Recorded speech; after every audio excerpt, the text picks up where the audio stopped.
Bigarren ipuina, zakurra eta ardia.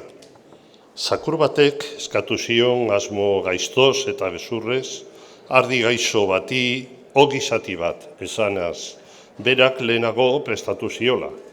Ukatzen zion egiaz ardi indargabeak esaten ziola. Noiz eta non eman zenidan niri zuk ogi gauzarik?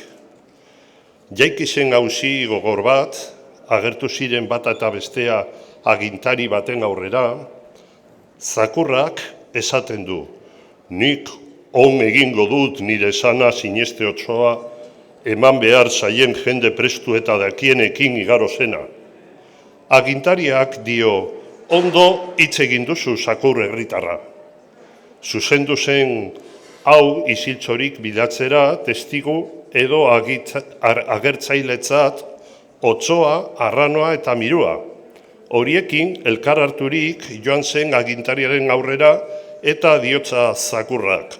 Ona hemen aitzakia gabeko eta lotza handiko testiguak. Horiek dakite zer igaro den esan dezatela. Galdetu zion lehenen otsoari egia zen edo ez zakurrak eman ziola ogia ardiari. Bai, erantzun zuen otsoak.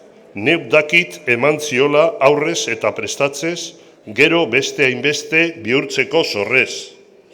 Arranoak esan zuen, hala da, eta nola uka lezake ardi gezurtiak. 1000 birau egingo ditut behar bada. Irentzin azatela katamotzek hala ez bada. Miruak irten zuen esanaz, otsoak eta arranoak egia ziotela.